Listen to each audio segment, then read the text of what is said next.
UDFിലെ പ്രധാന ഘടകകക്ഷിയായ ലീഗിൻ്റെ മുഖം നഷ്ടപ്പെട്ടുകൊണ്ടിരിക്കുകയല്ലേ എന്നത് ലീഗ് ചിന്തിക്കുന്നത് നല്ലതാണ്.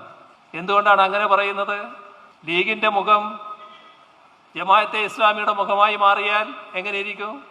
ലീഗിൻ്റെ മുഖം SDP മുഖമായി മാറിയാൽ എങ്ങനെയിരിക്കും? ആരാണ് ഈ തെരഞ്ഞെടുപ്പിൽ നിങ്ങൾക്ക് വേണ്ടി ഏറ്റവും കൂടുതൽ രംഗത്തിറങ്ങിയത്? നിങ്ങളും ഈ പറഞ്ഞ വിഭാഗങ്ങളും എല്ലാം കൂടിച്ചേർന്നുകൊണ്ടുള്ള നീക്കമല്ലേ ഉണ്ടായത്?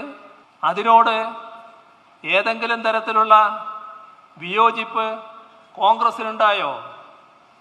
എന്താണ് ജമാഅത്തെ ഇസ്ലാമി? എന്താണ് SDPI എന്ന് അറിയാത്തതാണോ കോൺഗ്രസിന്? അവര് വലിയ തോതിൽ നിങ്ങളുടെ ഭാഗമായി മാറാൻ നിങ്ങൾ സമ്മതിക്കുമ്പോൾ അതിൻ്റെ ഭാഗമായി നിങ്ങളും മാറുകയല്ലേ, നിങ്ങളതിന് പിന്തുണ നൽകുകയല്ലേ?